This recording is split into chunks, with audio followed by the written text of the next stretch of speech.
Hi and welcome back to another video of Medic Notes. This video will be on celiac disease.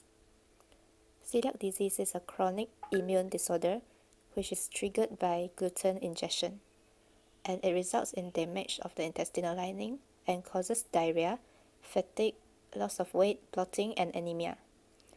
Celiac disease can occur in any age, but it peaks in childhood and elderly, which are 50 to 60 years old.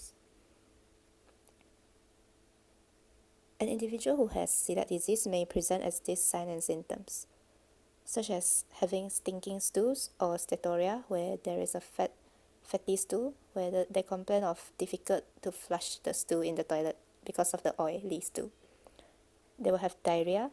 Some may have abdominal pain, abdominal bloating, nausea or vomiting as well. At first, ulcers might be noted and angular stomatitis.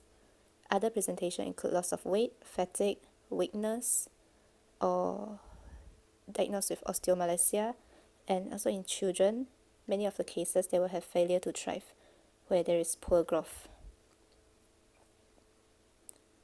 The investigations that can be done are full blood count, where there will be low hemoglobin and high red cell distribution width. Serum B12 will be low, serum ferritin will be low as well. Antibodies testing, such as anti-transglutaminase, is a single preferred test. And if there's serology positive or there is a high index of suspicion for celiac disease, then we can proceed to duodenal biopsy while the patient is on a gluten-containing diet. So the expected findings would be a subtotal villus atrophy, increase in intraepithelial white blood cells, plus crypt hyperplasia.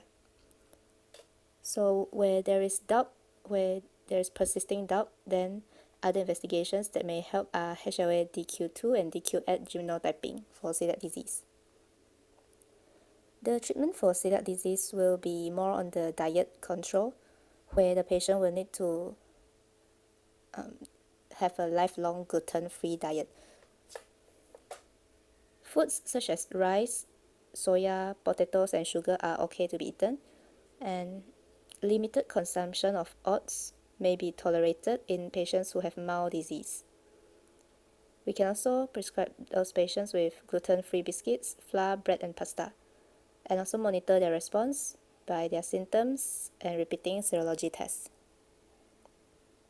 Complications of celiac disease include anemia, dermatitis herpetiformis, osteopenia or osteoporosis, where there is thinning of the bones, hyposplenism, where in these cases we will need to offer them for flu and pneumococcal vaccinations.